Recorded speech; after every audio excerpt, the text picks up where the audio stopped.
Hey there, and welcome to the Deep Dive.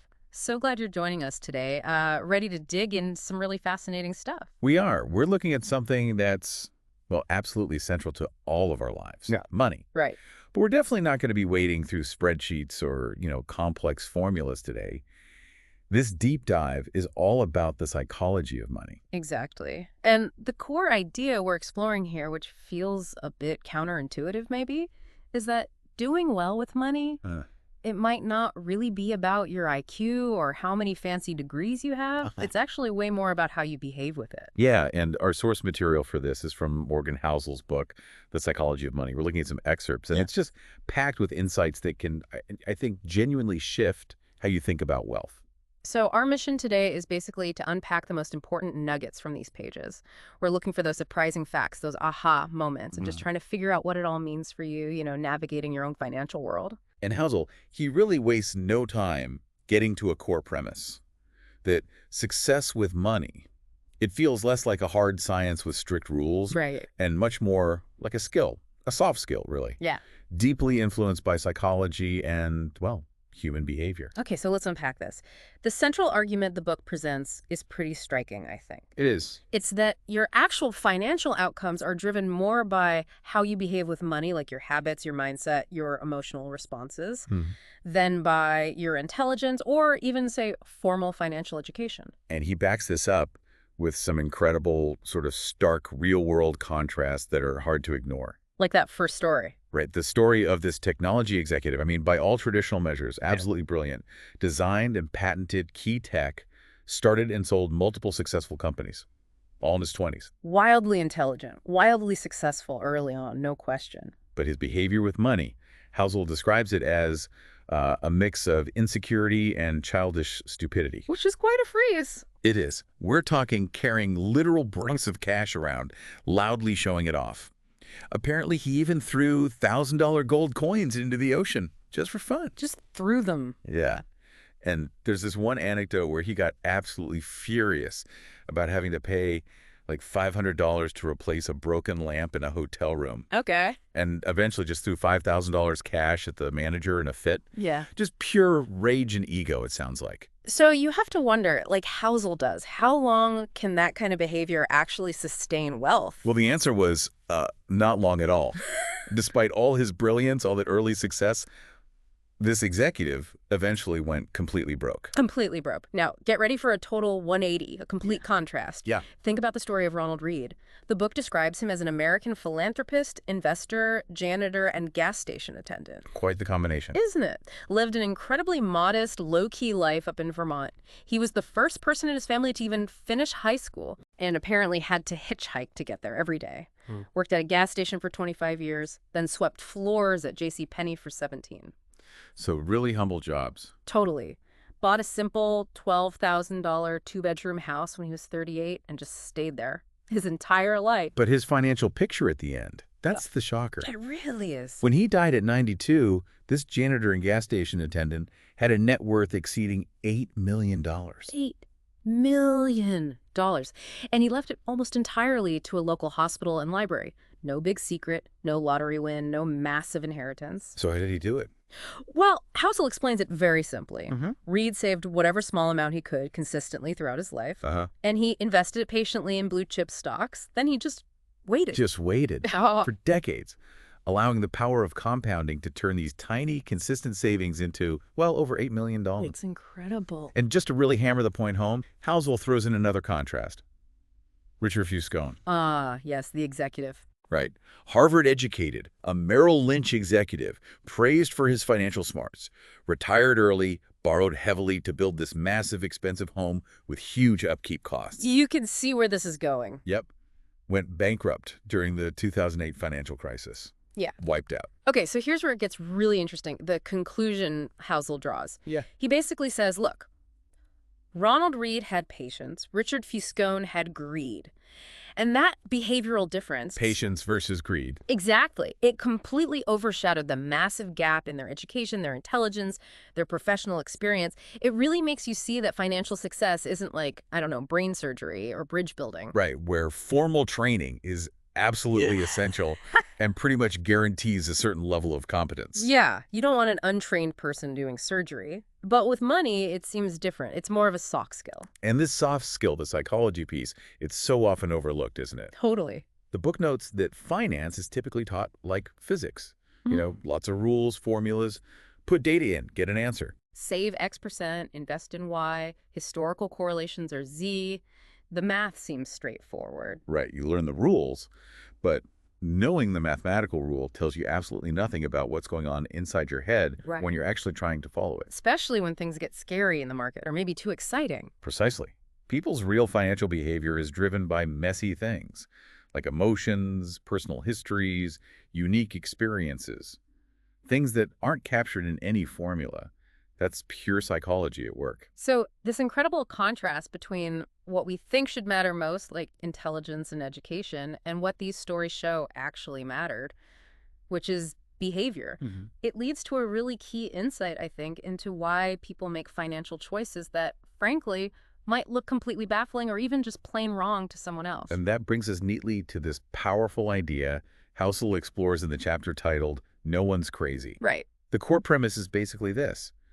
People do things with money that seem totally irrational or crazy from your perspective. Yeah, you see it all the time. But those decisions make perfect internal sense to them. Okay, but why? Why does it make sense to them if it looks completely bonkers to me? Because, as the book explains it, everyone has a unique, deeply personal history with money.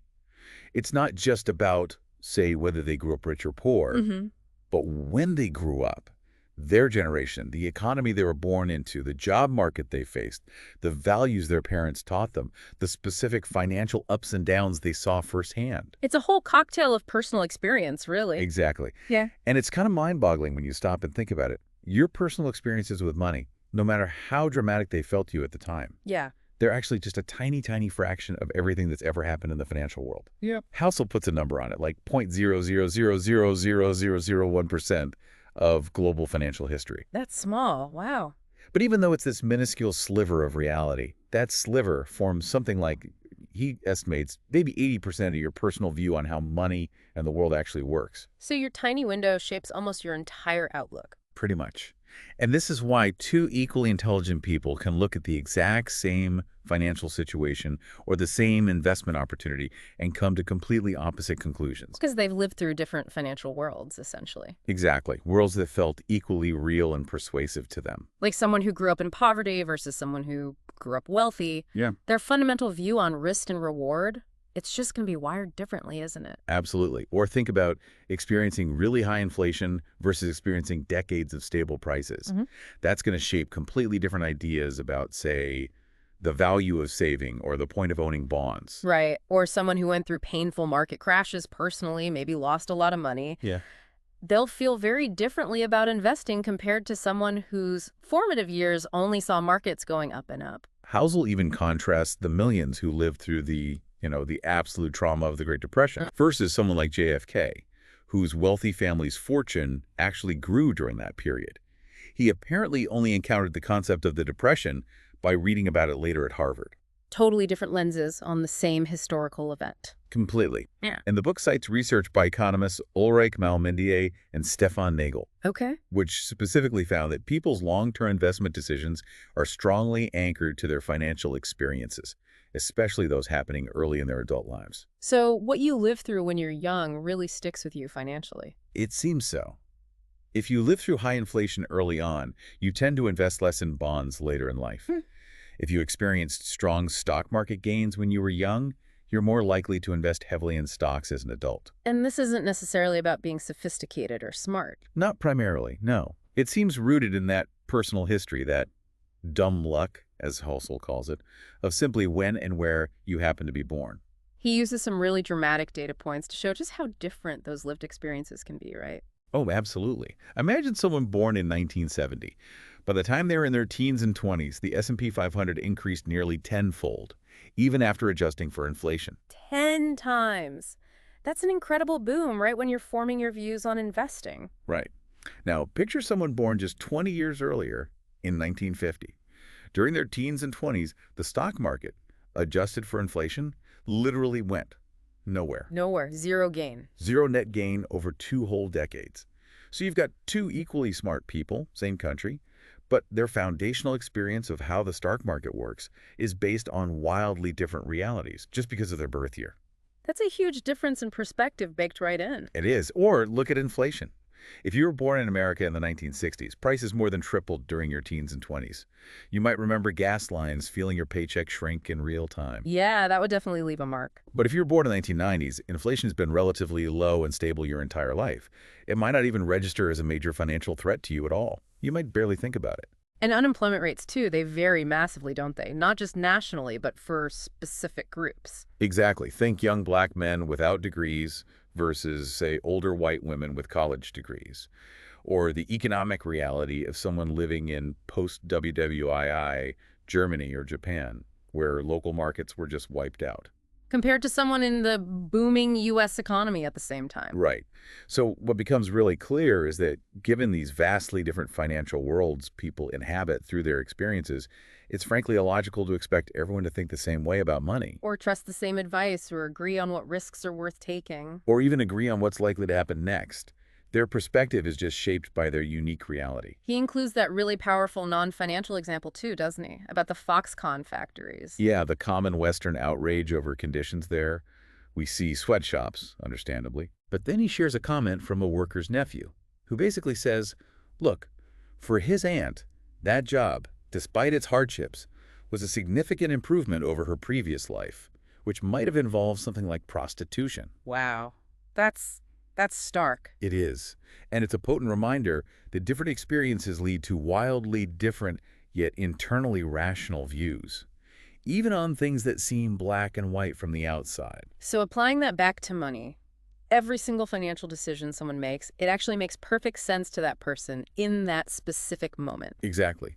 Because it's filtered through their unique view of the world, shaped by their history, their emotions, their personal narrative. They might be working with bad information, maybe they're terrible at math, maybe the decision leads to bad outcomes down the line. Sure, all possible.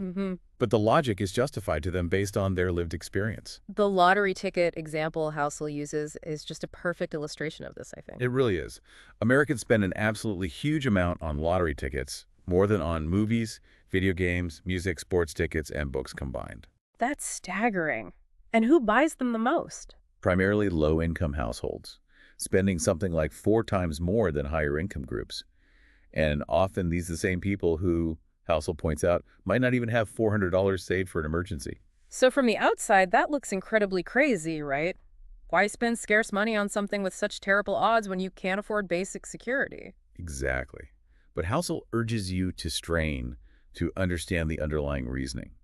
For someone living paycheck to paycheck, feeling like they have zero realistic chance of ever getting ahead, buying a lottery ticket might not be seen as a financial investment at all. It's perhaps paying for a dream. Paying for hope. Kind of. Buying the only tangible opportunity they feel they have to potentially access the kind of life or security that others might take for granted. They're paying for a fleeting moment of possibility. And you might not grasp the value of that hope if you're already living a life that feels like the dream to them. That completely reframes it. What looks utterly irrational from one experience set makes a kind of internal sense from another. Precisely.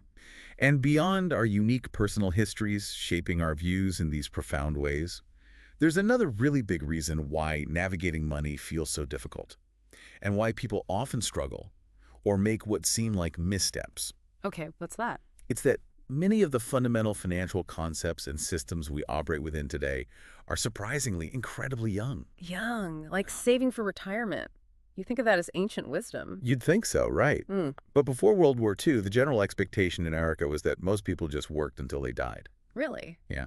The labor force participation rate for men aged 65 and over was actually above 50% right up until the 1940s. Wow, so retirement wasn't really a widespread thing. Not like today. Social Security started in the late 30s, aiming to change that, but the initial benefits were really low. Housel mentions Ida Mae Fuller, the very first recipient. Her check in 1940 was just $22.54. That's only about $416 in today's money. Not exactly living large. No kidding. And average Social Security checks didn't even top $1,000 a month adjusted for inflation until the 1980s. And what about company pensions? Weren't those common? Not as common as you might think, historically. By 1975, only about a quarter of people over 65 had any income from a pension.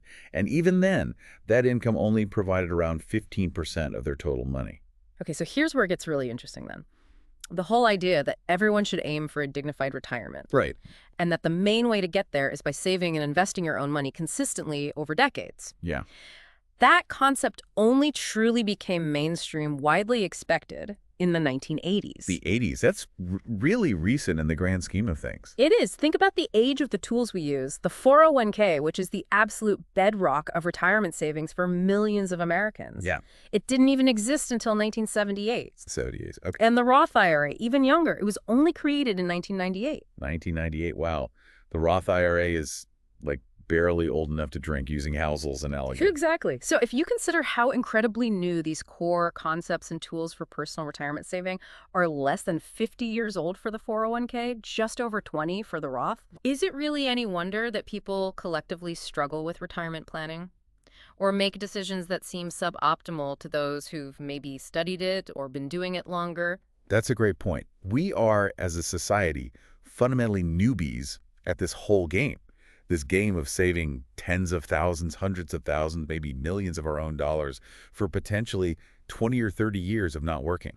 It's not just about personal lack of discipline then. There's a systemic newness to it all. And it applies to other areas too, right? Think about college and student loans. Oh, yeah. The proportion of Americans getting bachelor's degrees just exploded, less than 1 in 20 in 1940 to 1 in 4 by 2015. Huge jump. And at the same time, tuition costs went through the roof. More than fourfold, adjusted for inflation. So this massive rapid shift meant millions of people suddenly needed to finance higher education on a scale never seen before. And society hadn't built up generations of collective wisdom on how to navigate the financial maze of student loans. Exactly. People had to largely wing it, which helps explain why so many ended up making, well, arguably poor borrowing decisions. The system grew faster than our collective experience with it. What else is surprisingly new in finance? Well, Housel points out index funds are less than 50 years old. Hedge funds only really took off in the last 25 years or so. Okay. Even widespread consumer debt, like mortgages, especially the 30-year kind we think of as normal, plus credit cards, car loans on the scale we see today. That didn't really take off until after WWII, spurred partly by things like the GI Bill making homeownership suddenly accessible to millions. So much of what we consider just normal financially is actually quite recent history. Precisely. Housel uses this great analogy. He says dogs were domesticated 10,000 years ago, and they still have some wild behaviors wired into them. We humans, on the other hand, have only been seriously navigating this modern, complex financial system. You know, personal retirement investing, widespread debt, easily accessible complex markets for maybe 20 to 50 years, depending on the specific piece. And yet we expect everyone to have perfectly rational, perfectly adapted behaviors already. It seems unrealistic when you put it that way, doesn't it? It really does. The newness of these systems and concepts, it just adds another layer of difficulty on top of our individual experiences and psychologies. Absolutely. It helps explain why financial behavior can often seem erratic or emotional or just non-optimal. We haven't had generations to fully adapt, to learn, to build collective norms around these relatively new ways of managing money. Okay, so let's try and bring these threads together then. We started with the idea that financial success hinges more on your behavior than your smarts. Right. Your patience, your discipline, how you handle fear and greed. And then we saw how that behavior is deeply shaped by your own unique, unrepeatable set of personal experiences in the world. Which makes your decisions, no matter how they might look to others, make sense to you based on the world you've seen. The no one's crazy idea. Exactly. And then if we layer on top the fact that the entire financial landscape we're trying to navigate is itself incredibly new. Yeah. Modern retirement, widespread college debt, accessible complex investments. These are things our grandparents or even great-grandparents just didn't deal with in the same way, or at all. We're all still learning how to live in this new system. So it means we all do things with money that might look crazy to someone else. Partly because we're seeing the world through the very specific lens of our own history and the luck of our birth year. And partly because the rules of the game itself are still relatively fresh, and we're all collectively kind of new at playing it. But from each person's perspective, shaped by their world and their story, their financial choices feel rational to them in the moment. That seems to be the core takeaway. It's just the perspective from judging dumb decisions to trying to understand different experiences and context. It really does. It's been a really eye-opening deep dive into why money is so much more than just math. Thanks for exploring these ideas with us today. It was my pleasure. And maybe before you go, here's something to consider Yeah. based on everything we've just discussed. Knowing now that your own financial views and the way you handle money are so profoundly shaped by your unique history and experiences that are fundamentally different from literally everyone else's. How can you perhaps better understand and maybe account for the potential biases or blind spots that your own specific journey might have created in your relationship with money? That's definitely something to really mull over. How our own past shapes our financial present and future. Great question. We'll see you on the next deep dive. Good guy for now.